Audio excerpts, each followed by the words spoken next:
Pak Mahfud, kita teruskan acara kita sekarang ke Mahkamah Agung. Apa pertimbangan Mahkamah Agung terhadap olah ini? Kita akan ketemu dengan Pak Ridwan Mansur, Kepala Biro Hukum dan Humas Mahkamah Agung. Selamat malam Pak Ridwan. Selamat malam Pak Karni. Kami mau konfirmasi, apakah ada pertimbangan Mahkamah Agung dalam perkara gerasinya olah?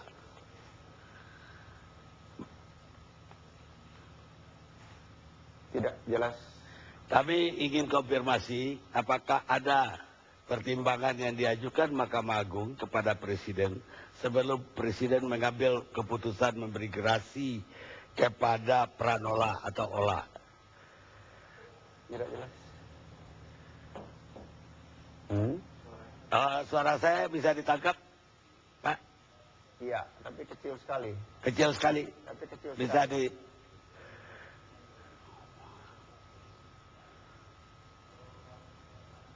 Sudah dengar, Pak? Iya. Pak Ridwan, udah lebih keras? Udah lebih keras, Pak Ridwan?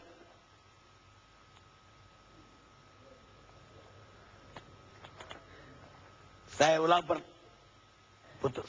Kita lanjutkan, Pak, nanti setelah ada perbaikan.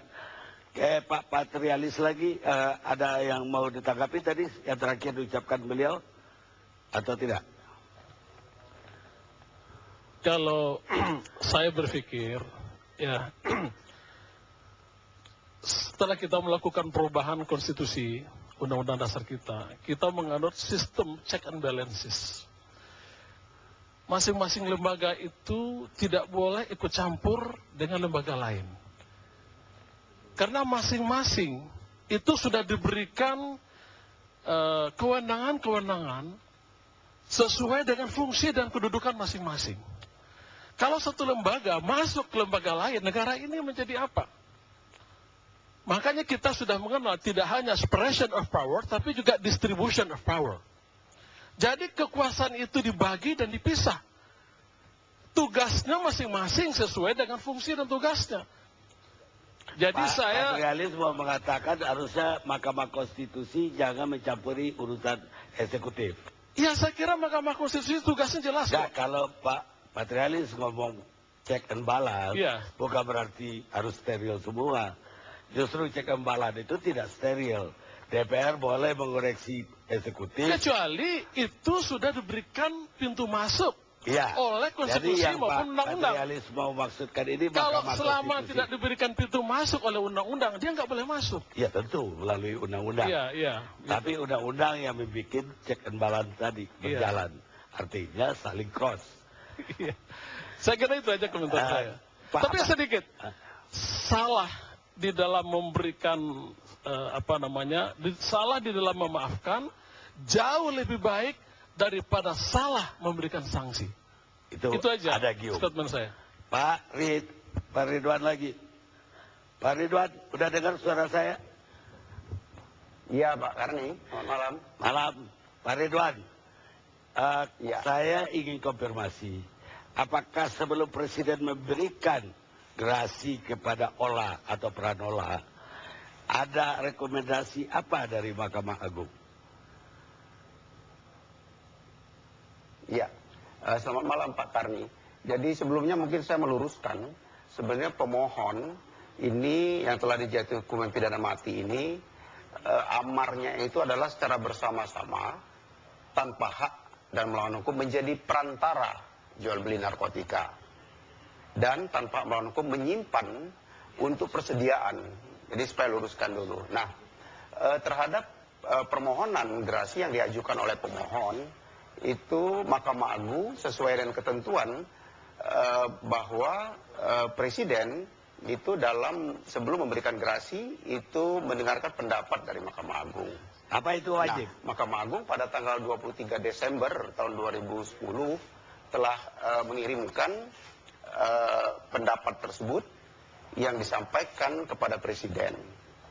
Nah, yang pada pokoknya di dalam pertimbangan yang diajukan adalah setelah Mahkamah Agung mempertimbangkan permohonan pemohon tersebut berpendapat tidak terdapat cukup alasan untuk mengabulkannya. Oleh karena itu mengusulkan agar permohonan gerasi tersebut ditolak.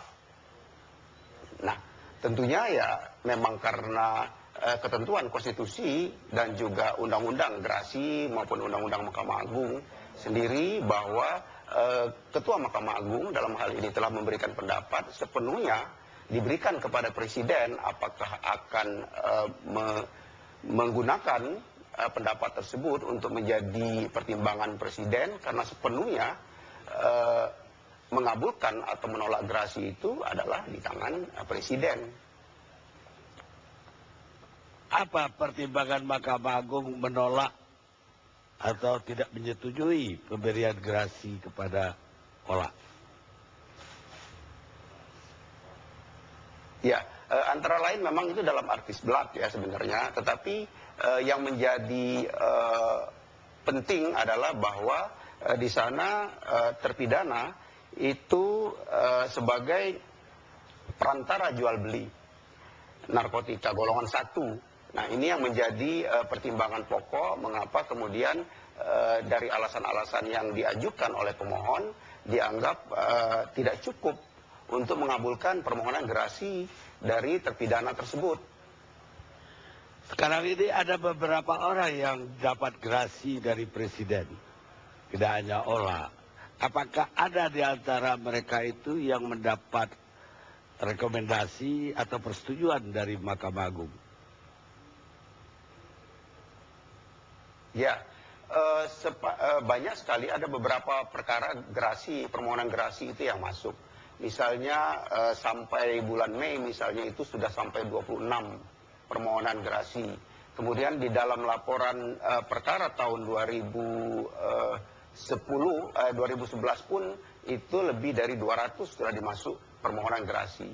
Tentunya dari beberapa permohonan itu ya ada yang memang dari pertimbangan tersebut diturunkan, ya. Kemudian juga ada juga yang memang seperti ini, menyatakan bahwa Mahkamah Agung berpendapat tidak dapat dikabulkan permohonan gerasi dari yang bersangkutan dengan alasan yang sudah disampaikan di dalam pertimbangan Mahkamah Agung tersebut. Pak Ridwan. Ya, Pak Karni. Ada beberapa orang nama di saya, ada Denny Setia Maharwa, ada Ola tadi, ada Corby, ada orang Jerman. Mungkin Pak Ridwan masih ingat, orang-orang ini dapat rekomendasi boleh dikabulkan atau tidak?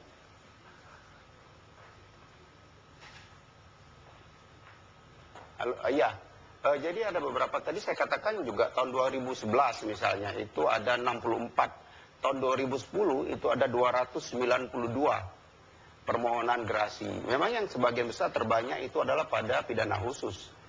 Nah, dari saya tidak hafal satu persatu, namun demikian dari sejumlah permohonan gerasi dan juga sudah dikeluarkan pendapat dari Mahkamah Agung, sebagaimana juga kewenangan Mahkamah Agung untuk mengeluarkan pendapat terhadap gerasi, memang ada sebagian yang menurut pertimbangan Mahkamah Agung itu dapat dikabulkan gerasi, karena ini menjadi bahan dari Presiden tentunya sebagai masukan untuk mempertimbangkan apakah akan dikabulkan atau tidak gerasi tersebut.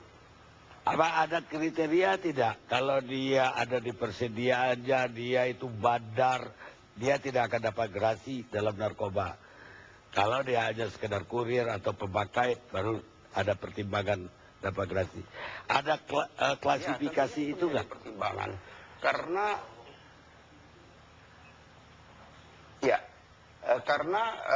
pertimbangan itu diberikan diperiksa oleh hakim.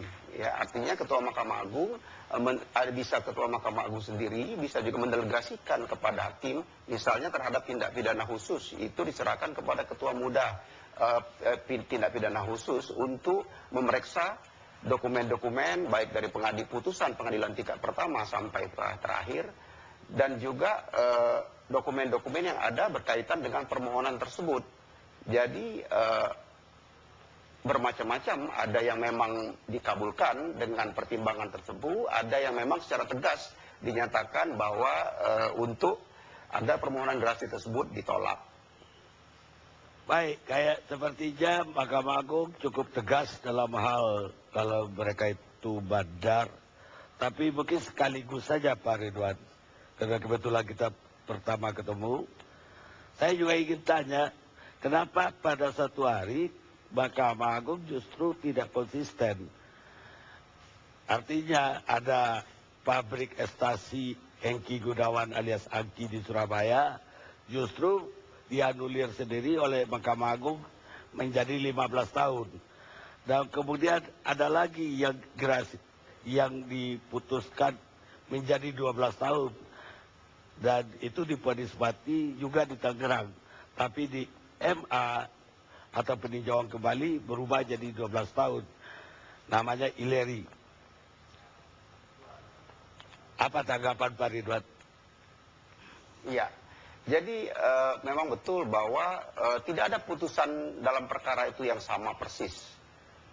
Itulah kemandirian dan artinya otorisasi hakim, majelis hakim dalam hal ini untuk mempertimbangkan menurut fakta yang terungkap di persidangan berdasarkan bukti-bukti yang diajukan beserta nurani dari hakim tersebut menurut keyakinannya dengan menghubungkan bukti-bukti dan fakta-fakta hukum tersebut.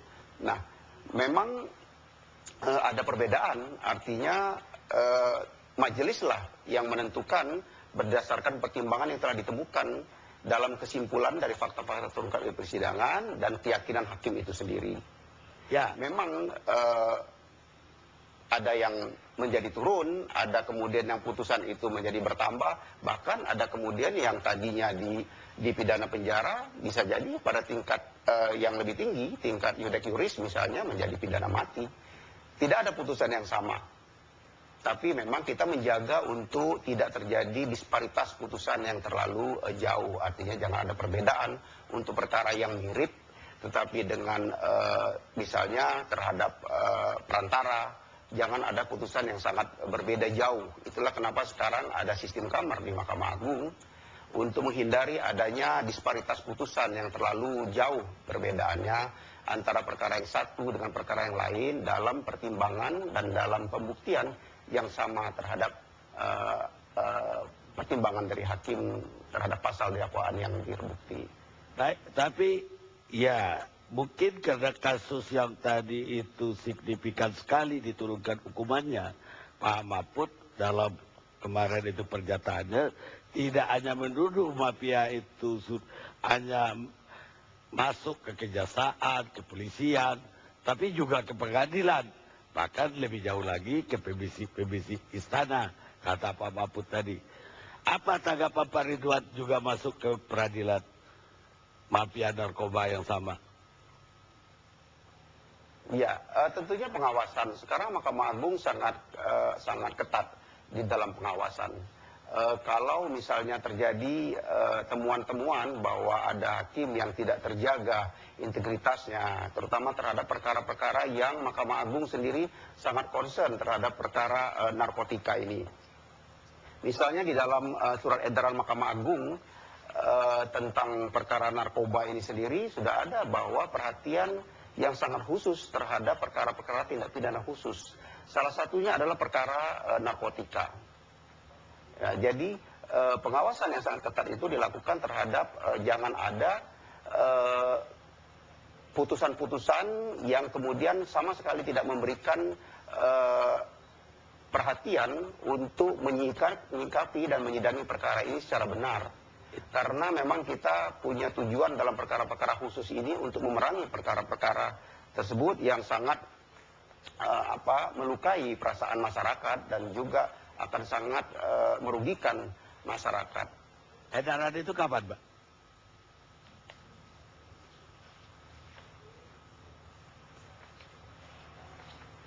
Mana tuh? Iya.